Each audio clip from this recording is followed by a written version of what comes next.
Well, good evening, everyone, and welcome to our second day of our Juneteenth of 2025 Juneteenth events, our week-long of events that we're having. Last night we were here and we saw a film, A Time to Yell, which really examined the back and forth and dynamics of trying to get rid of Confederate statues that what happened in Charlottesville, as they tried to not only get rid of Confederate statues, but also deal with the Unite the Right march and the violence that brought, and how that affected the community, namely the African American community, and how they're still dealing with it. And so that was what we really showed yesterday, and we talked also about the dynamic here in Asheville with the Vance Monument and the removal of the Vance Monument and some of the conversations that sparked, and the whole idea of where do we go with, now that it's taken down, what goes up in this place, what will be the name and things like that, and those conversations that still have to continue in our communities.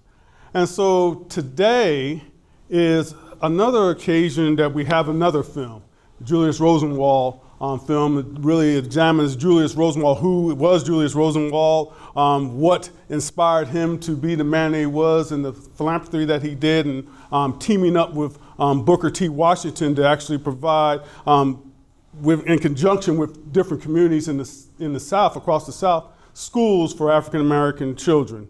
And this was, of course, during the time of Jim Crow in the early 1900s. So we're really watching that. And so that is the film, but also what really pushed us to have this film and have this second year of this is also a memorial service that we start off with. And we start off this with because when you look at Saturday, this coming Saturday, June 21st, is unfortunately the 61st year since 3 young men were killed and their bodies were found in Mississippi. In 1964, 3 young men who worked for CORE and were working with their push to actually try to register African Americans in Mississippi to vote, to be able to exercise their constitutional right, that went against what the Klan and white supremacists in the area didn't want to happen. And so, trying to give some backstory again, I guess that's the historian in me. What you see in 64 in Mississippi was that African Americans were denied the right to vote, but the Klan was strong in Mississippi. By the time you get to 64, there were over 10,000 members in the Ku Klux Klan in Mississippi alone. And so they actively resisted this push by the civil rights movement to try to register voters. And so as CORE sends down this summer of registration, these young people that came from all around the United States, encouraged with this whole idea of trying to help folks enjoy their constitutional right, you have this pushback by the Klan.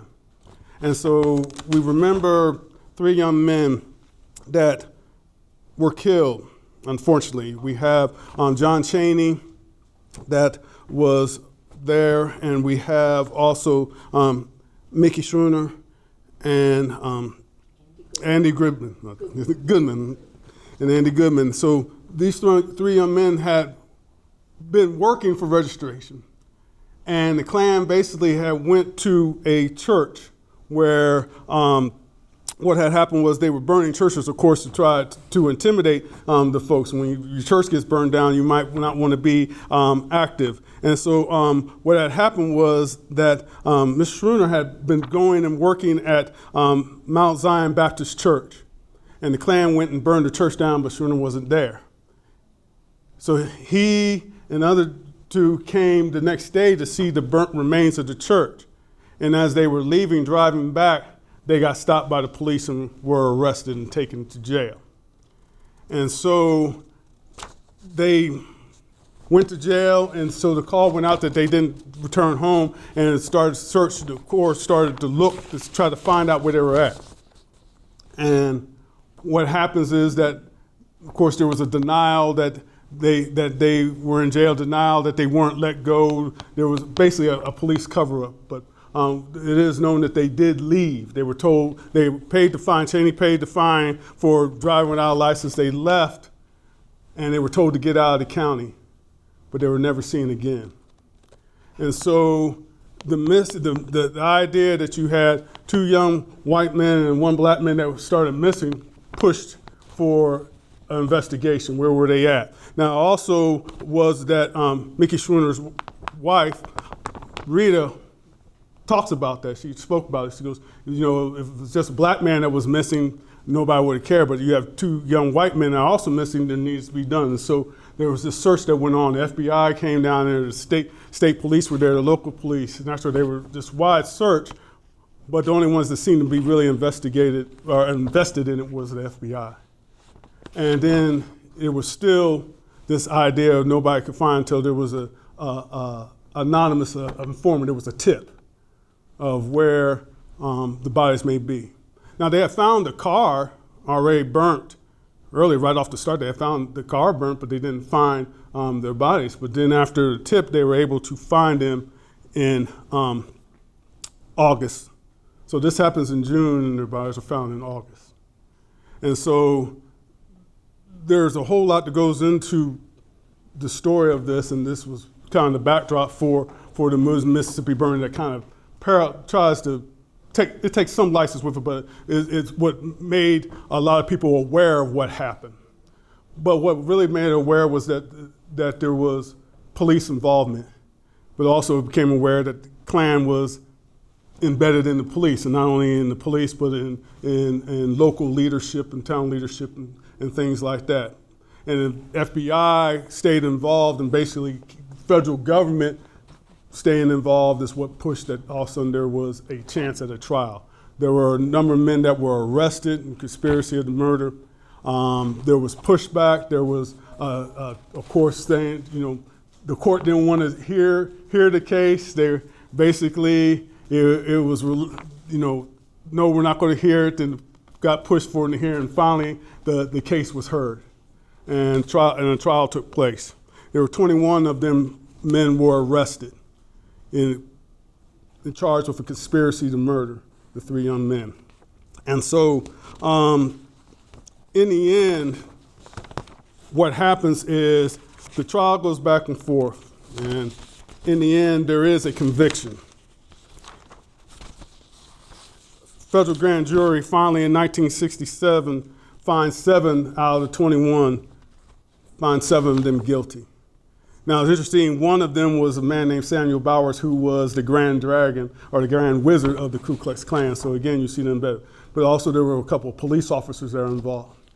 Now, I always make this interesting point, but a lot of people say, well, you know, you have this, you have police, you have these town officials, but there was also another defendant. I always find this interesting. Edgar Ray Killen. Edgar Ray Killen was acquitted because the jury had a problem with trying to convict him, or judging to convict him, because he didn't want to convict a minister. Killen was a preacher, and he didn't want to convict him. And so that's what allowed him to go free. And Killen talked about, well, everybody knew what happened, and everybody knew that he had been part of what was happening. Everybody knew that he was involved with the Klan. So again, when you talk about the Klan, a lot of times people say, well, this person, but you have to understand that the Klan was people were in the Klan that were ministers, they were doctors, they were lawyers, they were judges, they were police officers. It was part of Southern life. So you could see somebody in the morning who might be smiling at you, and then in the evening they're burning a cross in your backyard. So you have to think about that dynamic that goes on. Now, the men that were convicted, they go to jail in the 70s, but most of them only served no more than 10 years. Most served about 6. In 1999, Mississippi Attorney General Michael Moore announced that the state would reopen the case. And he asked the FBI to send all the information that they had about the case. In January 2005, a grand jury did charge Edgar Ray Killen with murder. So he had got away with it in 67, but now he's charged with murder. Now, not conspiracy to murder, but now charged with murder. So it's a different charge, so it's not double jeopardy. He's charged with murder.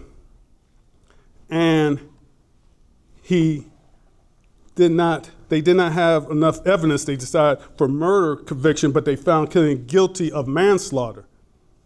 They said, we can't decide on murder, but he got manslaughter, and he was sentenced to 60 years in prison for manslaughter, where he entered prison in 2006 and passed away in prison in 2018.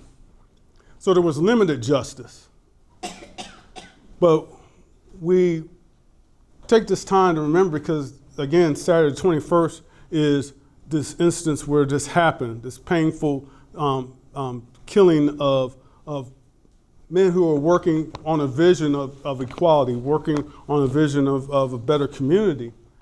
And it's a testimony also of what is needed still in our communities of how do we work together.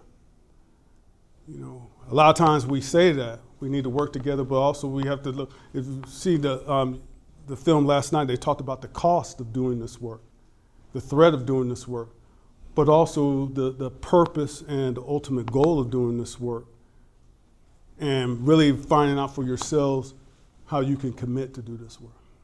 And so we always think that that's really an important part of the Juneteenth celebration is understanding that there's a part of, you know, where our community is at. But how can our community go forward? But for our community to go forward is for our community to work together, but we have to understand how did we get here? And then why we need to come together to go forward and the sacrifices that are made for where we're at, but also the sacrifices that should inspire us to work to go forward. So that is why we also unfold this memorial in our Juneteenth event.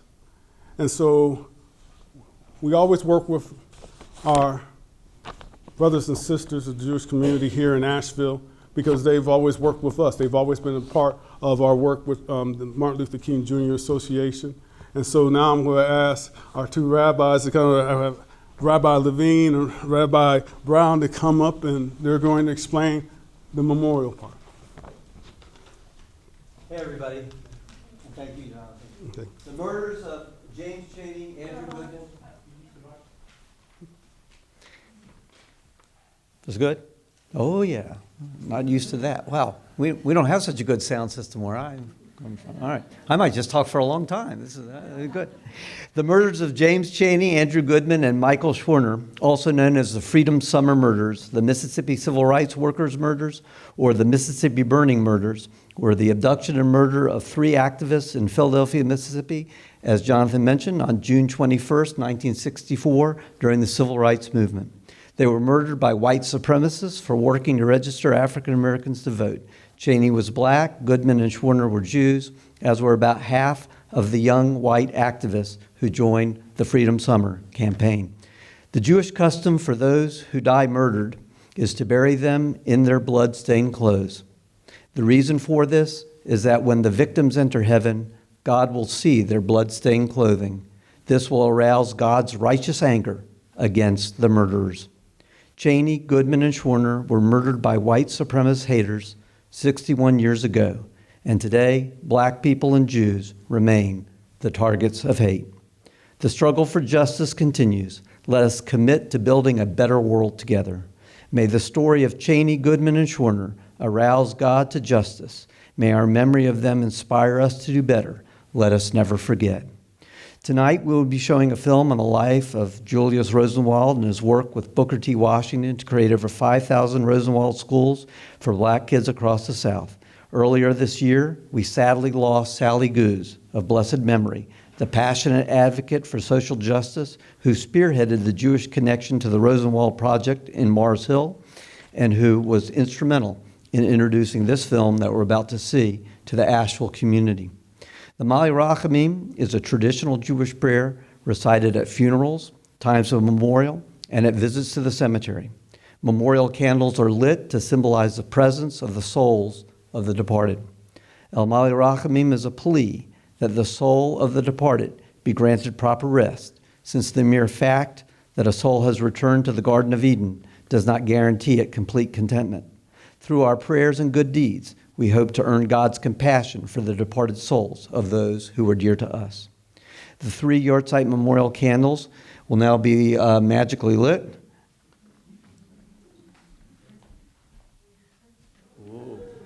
Yeah, you see.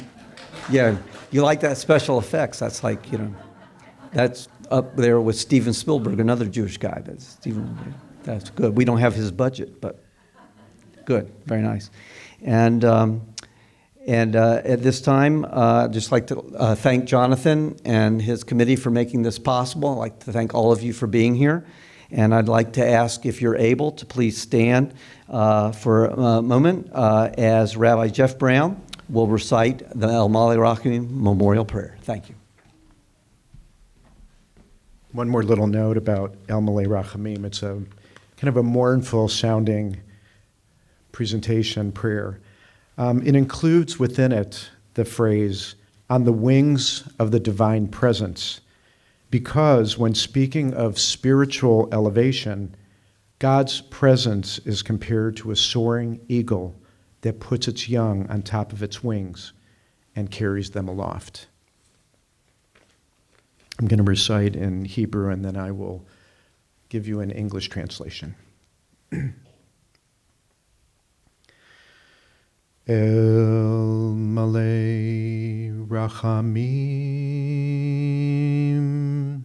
Shochen Bamromim Hametzei Menucha Nechona Tachat Kanfei Hashchina B'ma'alot Kedoshim Utorim Kizohar Harakia Masirim Nenishamot James Chaney, Andrew Goodman, Michael Schwerner Shehalchu Le'olamam Began Eden Tehei Menuchatam Lachen Ba'al Harachamim Yastirehem Beseter Kenafav Le'olamim Vayitzror Bitzror Hachayim Et Nishmotehem Adonai Hu Nachalatam V'yanuchu B'shalom Al Mishkevotehem V'nomar Amen. God, who is full of mercy and dwells on high, provide a true rest on the wings of the divine presence amongst the holy and pure ones, who shine as brightly as the brilliance of the sky, to the souls of James Chaney, Andrew Goodman, and Michael Schwerner, who have gone on to their eternity. The Garden of Eden will be their resting place. We beseech the Merciful One to shade them forever with divine wings and to bind their soul up in the bonds of life. The Lord is their heritage, and they shall rest peacefully on their bed. And let us say, Amen.